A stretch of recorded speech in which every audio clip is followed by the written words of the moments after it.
We promised to take you everywhere, and we're taking you everywhere. Literally everywhere. Yeah. Everywhere. So everywhere. just done postage for the day. We do ours 3 times a week. So Monday's a big post day, obviously, because of the weekend.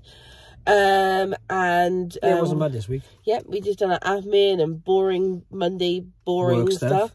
And we thought we'd just pop to sort of a localish town. It's not far, it's like 15 minutes, right? Yeah. I would say probably one of the closest we have. And there's quite a big boot sale here, which we went to yesterday, but in the winter it's not that great. But Cheddar boot sale, if anyone is like from the area, You'll know it. So this is Cheddar Town.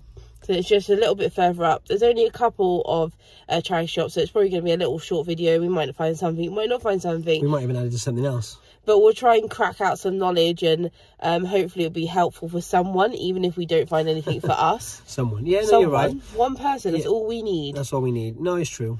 It's always fun anyway, isn't it? And to be honest with you, we're just bashing out content at the moment.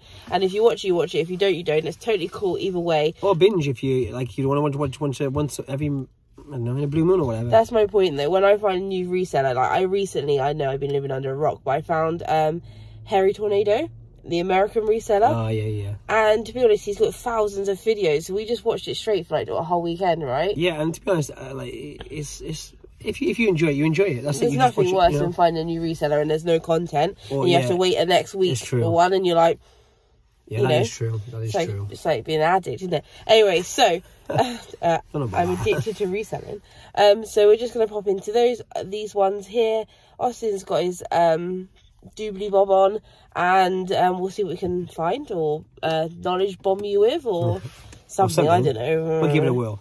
Cute little town is Cheddar. There's only 3 shops, but they're normally quite good. I think it's that like village vibe. Yeah, you get a lot of like sprawling country estates, and then it's just these little few shops in the middle. Yeah, so it works out quite nicely for us.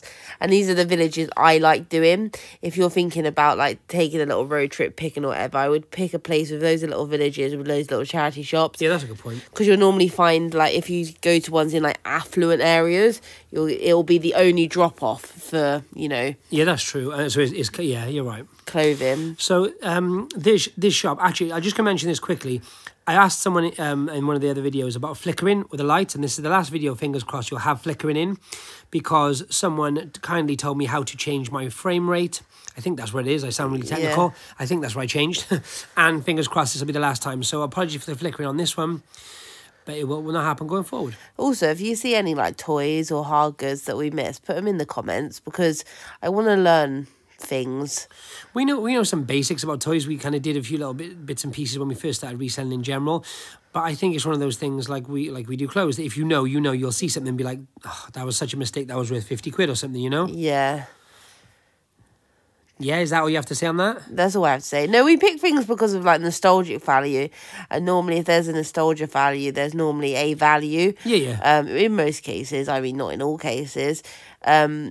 But that doesn't happen with clothes. It's brands, and that skews your vision a bit when you're looking at. Actually, I haven't thought about that like that. Yeah, because I really love home goods and like mid-century modern 1970s and stuff, but it hurts my brain when I pick up an amazing vase and thinking, oh, I get 50 quid for this, and it hasn't got a name on it. It doesn't make sense in my head. Yeah, but because it sounds funny, but we kind of go to the back door. And we know that if it's got a label, there will be some monetary value to it. Yes, exactly. As opposed to it just being in fashion. How was the men's in here? Terrible, truthfully. Yeah, not great at all. But you know, it is what it is. That's kind of one of the things with charity shopping. You don't get. I see other resellers, clothing resellers, pick up a lot of sportswear and things like that. You don't tend to get a huge amount in these little village towns. It's more like chinos and polo shirts and shirts, which you know. We see a lot of Orvis. Is it Orvis or Orvis? Yeah. We do see a lot of that, which we pick up if we can get it kind of reasonable. These were really cool looking. They weren't necessarily expensive. I think retail's only about 20, 25 quid. But they were just cool looking. They were from DKNY and they were kind of furry camo, They're proper soles as well. They had like proper shoe soles. Yeah, I think they were shoes, like slip-ons. Yeah, but they look like slippers. So yeah. And I'm not normally one to say that because I'm all for, you know, amazing fashion. But yeah, they were unusual. This one I noticed originally, and then Bethany made me go back because, to be honest, she wanted me to check it just to kind of see how it was. But it was a Juicy Couture. I wouldn't say it was vintage necessarily, but it definitely wasn't new. It wasn't like for the last few years. I don't think it was a lot of money, but the handles were going, the piping on the handles, the inking. And that's the reason we didn't pick it up. But there is some money in Juicy Couture actually now at the moment. Juicy Couture is doing really well because of the revivance of Y2K and like the velvet velour tracksuits and all that. These are Kurt Geiger trainers. I don't pick up Kurt Geiger personally. I don't like Kurt Geiger as a brand. That is literally my personal opinion. However, you could see from the heels there was a lot of wear. I know a lot of other resellers do the bend test, which makes my heart break, because if they weren't cracking before, definitely cracking now. Do you know what, the bend test, I get it from a reseller point of view, but it's such a aggressive. It's such an aggressive. Yeah, to be honest with you, I have specifically me, but we together, we collect trainers and sneakers or whatever you want to call them, vintage as well. And some of those would snap in half if you did that to them, and there's nothing wrong with them. So as much as I know from a sale point of view, you don't want it to crumble the next day, I don't think it's necessary to do that every single time. And it hurts me when I see people doing that. I'm not picking Mint Velvet up at the moment. Mint Velvet's a great brand. That's a new tag, obviously. I've just got an abundance of it, so I'm not picking up currently. This shirt, though, I think was a mistake. So this brand, if you pause, you might have to go back and pause that because I did kind of bring it in quickly. This brand, we picked up a coat, I think, before, and they go very well. We had a few items. I don't know. I've played with it. I picked up one really nice heavy duty coat with a fur trim, and that I paid £5 and it went for 60, which was a really nice return. But I don't have enough experience with it for me at the moment to be picking it up regularly. Well, after we actually saw this, I went and Googled that specific item, and they had one on Vestiaire, I believe, for around about £50-60. On the flip side, Vestiaire, I find using it as a seller, most things are offered on anyway. So you're probably talking about, I don't know, maybe 25, 30, 40 if you're lucky.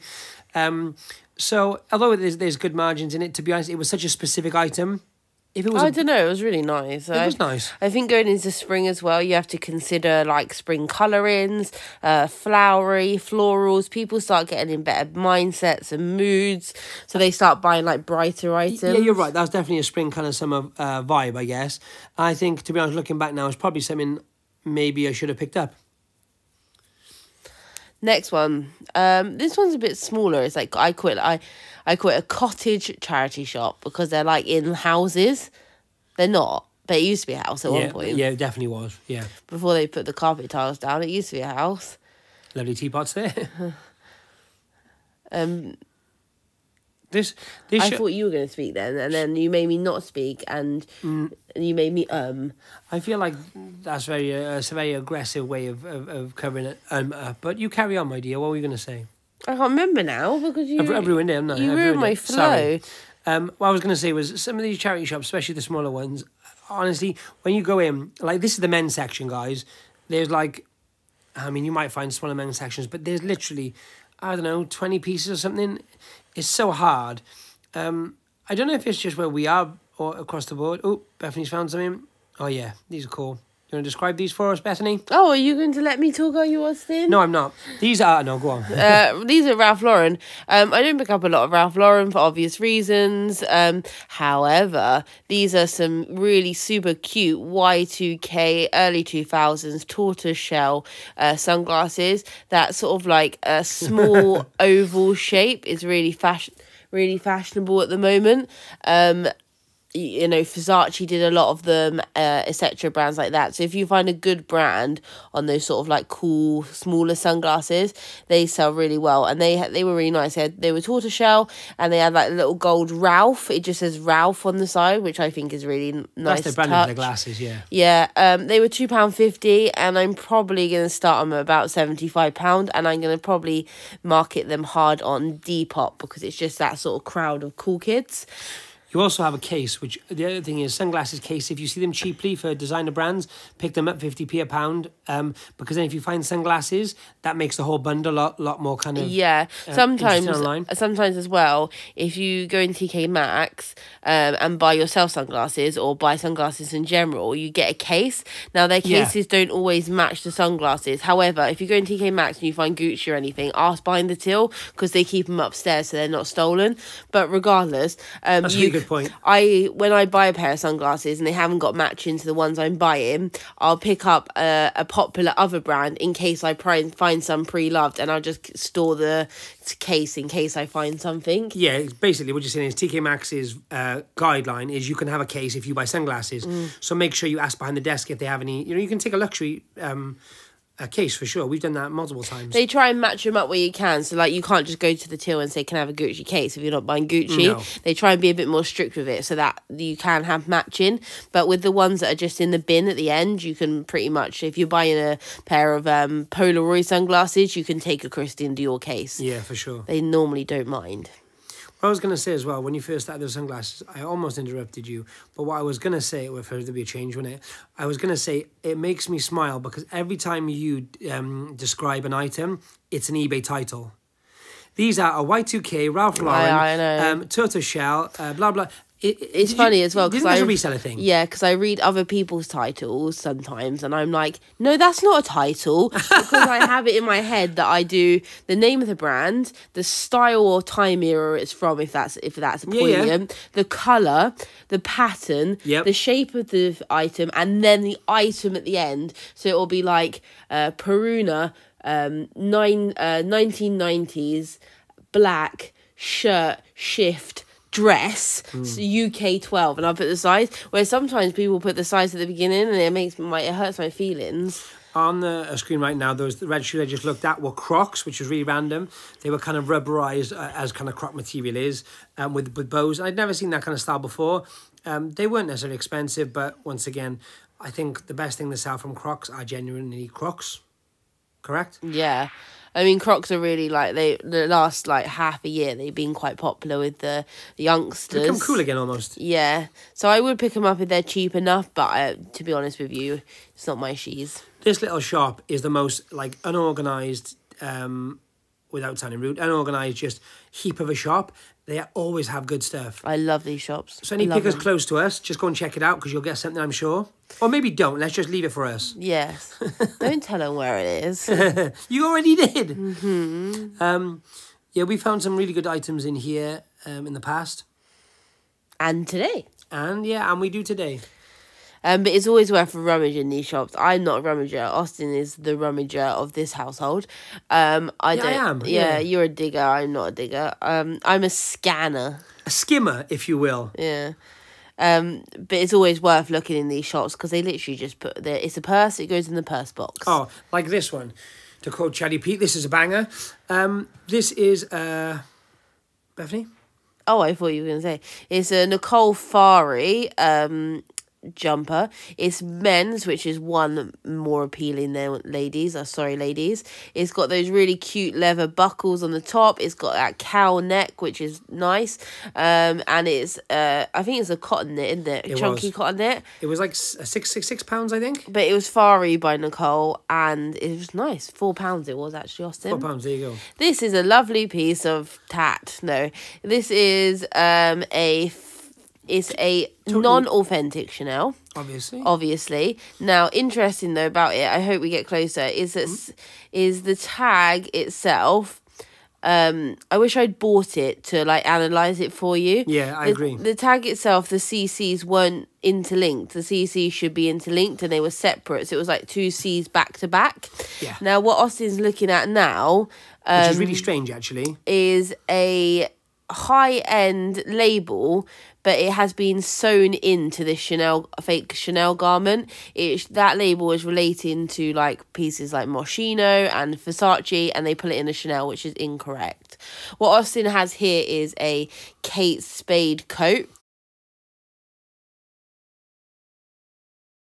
I can't talk quick enough. I know. Is a Kate Spade coat with a large back bow, structured tailored wool coat. Really, really nice piece. And that was £6. Yeah, I will show you that more in depth over on Instagram, but I will insert comps and like a stock photo if I can find one in the video for you. That's a Polo Ralph Lauren skirt. I only picked this up because on the sign there it says £1 for everything on the sale rail, and then it said it had to be marked with an X, and this was well, you weren't looking on the sale rail. You're 100% right. I thought the two front rails were the sale rail, so apologies. Just quickly as well, the Fari and also the Kate Spade. What kind of end price would we expect on eBay? Oh, Fari I put up between 60 and 70. And the Kate Spade was £6. And I was looking at comps today, and the comps are really good on Kate Spade coats. Whereas other Kate Spade things can be hit and miss. I'm looking at plus 100, but I will put comps in so you can see where my mindset is. The detailing and the fact you had the bow on the back as well, it was just really nice and crisp and a very nice condition, I must say. Yeah, she recently passed as well, and unfortunately that makes products more desired, unfortunately. Yeah, specifically when it's the era they were still around. Yes. And especially if you can find like cult products and iconic pieces to the brand. This is me handing over some change, which the gent obviously counted every penny because I look shifty, shady, or just downright wrong. 100%, Austin. Yeah. Sometimes I wear a hat, sometimes I don't. When I say hat, I mean like a baseball cap. Honestly, I find I get such a different vibe from people when I wear a hat. It's so strange. Just because you're dodgy. Well, that's okay. I understand that, but I'm surely dodgy without a hat or with a hat. There's Bethany. Oh, this is cool. Oh, yeah, interesting, this one. It's an IKEA. It's an IKEA tray and trolley. I'm just doing comps because IKEA, vintage IKEA and sort of cult products from IKEA are doing really well at the moment. This hat, this was like a silver tray, which was very like mid-century, but it had like yellowing wheels, which I actually thought was really bloody cool and looked really vintage. So I looked at comps, wasn't worth it.